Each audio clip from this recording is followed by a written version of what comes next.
Mari kita kenal pasti pula langkah pengurusan pelaksanaan projek. Apakah langkah-langkah yang terlibat dan siapakah pula yang bertanggungjawab mengendalikan pengurusan projek?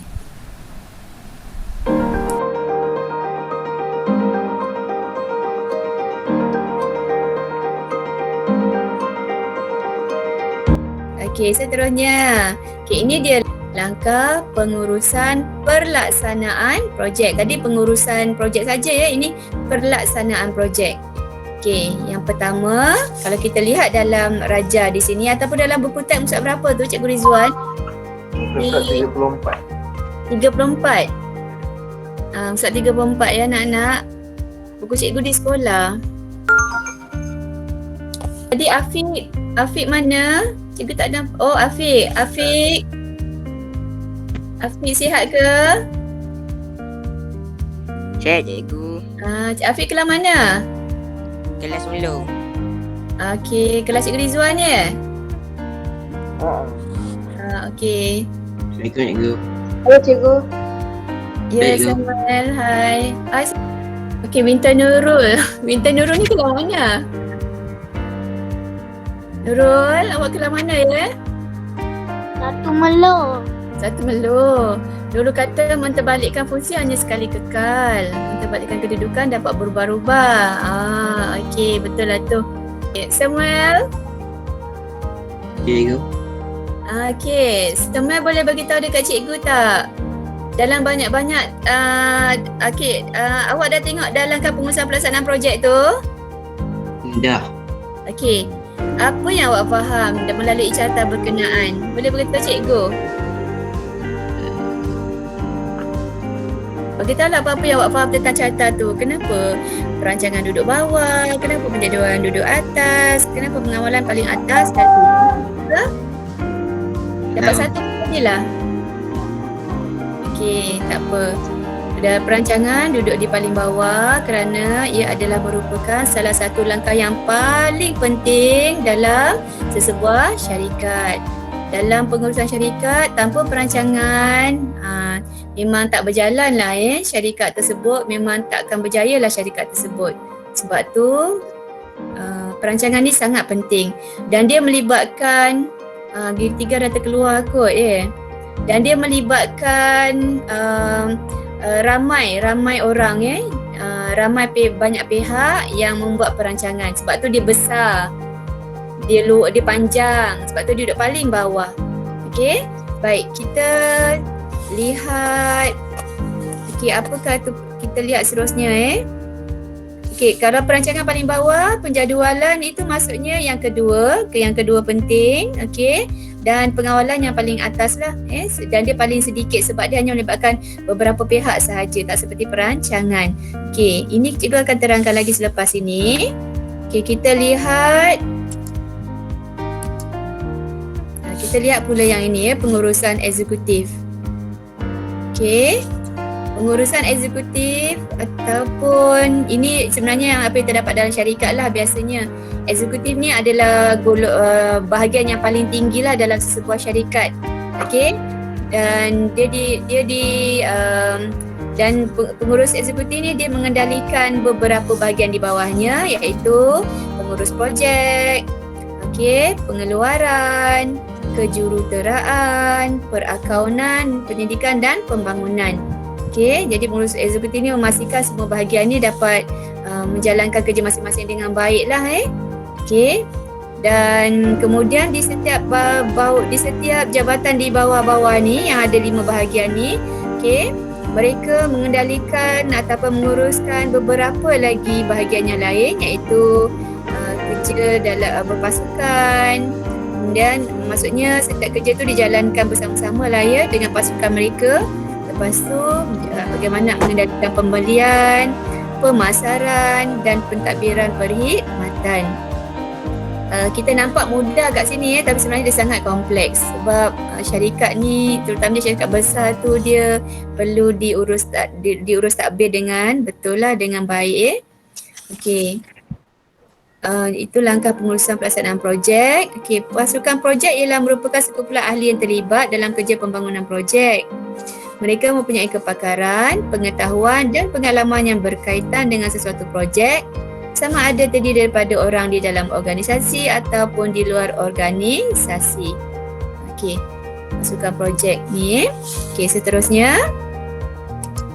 Okey, kita lihat pula carta organisasi bagi syarikat yang lebih kecil ataupun kalau kita ni di sekolah lah ya. Okey.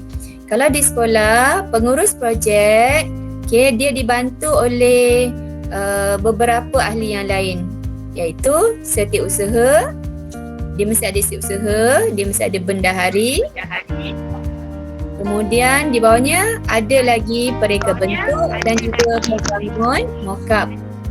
Okay, ini yang paling basic lah yang perlu ada dalam sesebuah pengurusan. Okay, macam di kelas lah. Di kelas kan ada setiausaha, ada bendahari, macam tu. Itu yang paling mudah. Okay.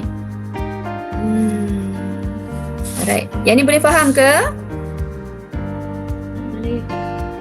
Kalau hati awak, okay Samuel, kalau awak nak jadi mana? Awak nak jadi pengurus projek ke, setiausaha, bendahari atau mana satu? Bendahari lah cikgu. Oh, kenapa awak lebih suka menguruskan duit? Oh, ya ke? Awak kelas M dengan cikgu siapa? Cikgu Sarina. Oh, okey. Cikgu pun tak ingat berapa kali kita jumpa Okey, Awatif? Awatif suka bahagian mana ni kalau awak diberi peluang? Bendahari. Bendahari juga? Oh, semua nak simpan duit aja. Yang lain, Elizabeth? Itulah. Elizabeth? Bendahari. Bendahari juga? Ai. Azir?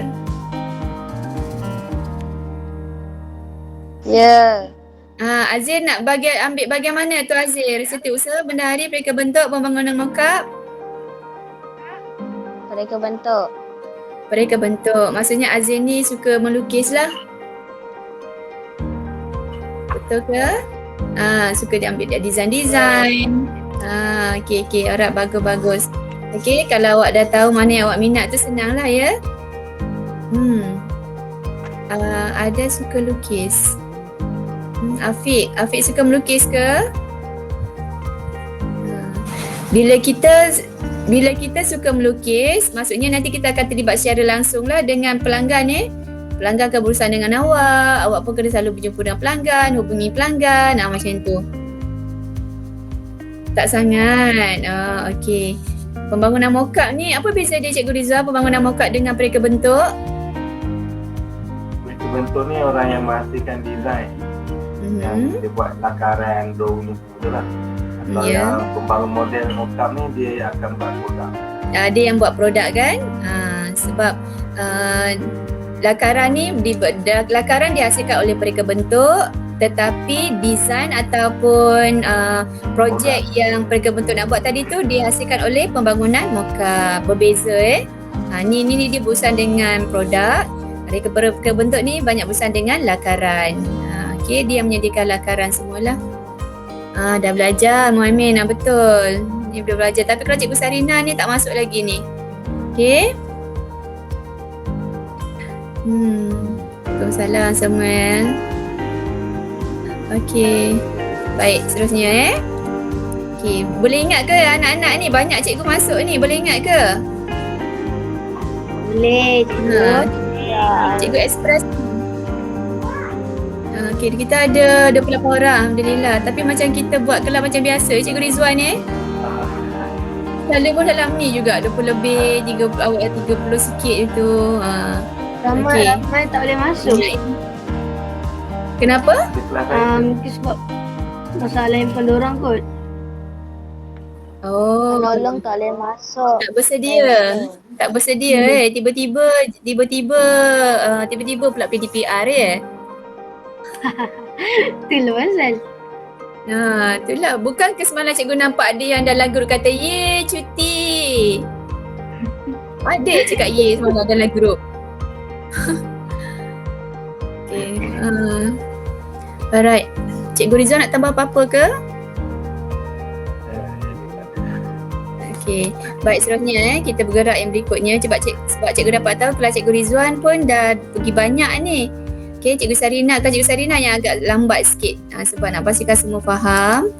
Okey, seterusnya.